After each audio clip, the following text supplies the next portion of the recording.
Yes, additive yuji mwasize mutya muli mutya nina kubasaba mu subscribing ate munyigeni kale comment section weli bakavuntira mu comment section ate senanga waji followinga bagita fa additive yuji mwena mbebaza era bagamba nti muri bamanyi nnyo okubanga muji followinga n'okubanga muji komirako updates mbanazo eziba zitambula okwetula eggwanga Uganda matumideka wa mu ggwanga lya America Saudi Arabia abasinzira Bakole abasinzira mu ggwanga erya Oman nti muri bamanyi nnyo kubanga muji followinga comment section weli bakavuntira mu comment section ate osenga oji followinga ensinga za Lwasa Nabatanzi zize mu Lwasa Emmanuel Munange ageza kubanga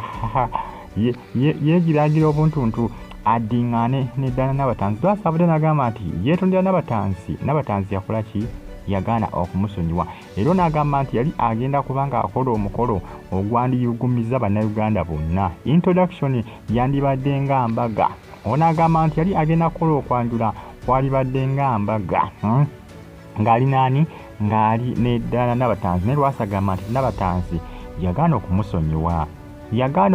ate nga agamba Bambi yali amwagala nnyo ate nga Lwasa agamba nti Nabatanzi yakola ki yafiirwa omusajja omulungi omusajja ow'ebiroto bye yafiirwa omusajja emmwamuli Lwasa bwatyo bwakola ki bwatyo bwagamba nabagamba Lwasa ageza kubanga akola obuntuntu bisesinga bwe bamukyaza ku buli TV yonna ogenda okukolebwako interview kiba kizibu obutayogera ku Nabatanzi kiba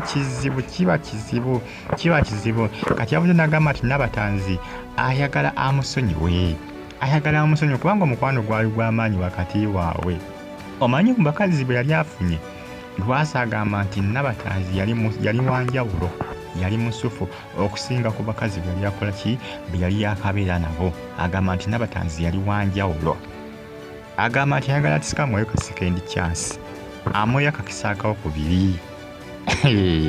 Lwasa ageza kubanga akola ki agamba ateekayo okusaba alabo ba Nabatanzi anakola ki anandiza okusaba kwe ndaba tewali chance nze nganze Nabatanzi mpoziko Nabatanzi yamukoowa bitya yamukoowa ne Lwasa ageza kubanga akola ki Bambi amugamba naye Nabatanzi nziriraamu tukole introduction ey'amaanyi kubanga Lwasa agamba nti no Nabatanzi agenda okwawukana naye bali mu nteekateekezo okukola introduction Niagamba nti amusonyiwe ebyo byonna byakola ki ebyaliwo nga bali bonna Nabatanzi atukena okukola ki atukena okumwabulira okumukyawa Lwasa agamba nti Nabatanzi bw'anamuwa ka second chance tajja kukola ki tajja kwejjusa era nga Lwasa agamba nti Nabatanzi bw'anamuwadde second chance ajja muyambako n'okwongera boutique yo kugifuula ey'amaanyi eya Tanzi collection Yatanzi collection jukira esangibwa Makindye opposite ne main barracks abali Makindye opposite ne main barracks gundi eyo gikola ki gyesangibwa boutique eyo gyesangibwa eya Nabatanzi bagita Tanzi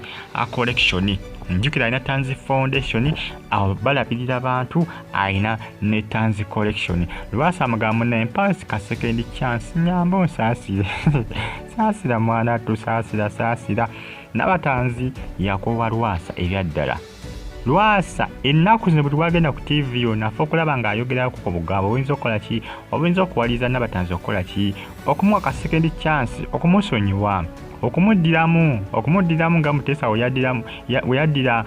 mbobugulu obuki obumpi kandi balina engeri gye balugeramu olugero Lwasa ageza kubanga akola ki ateekateekayo bugambo Bambi yeegonza bitya era ebbanga erisinga bwe yali agenze ku botiki ya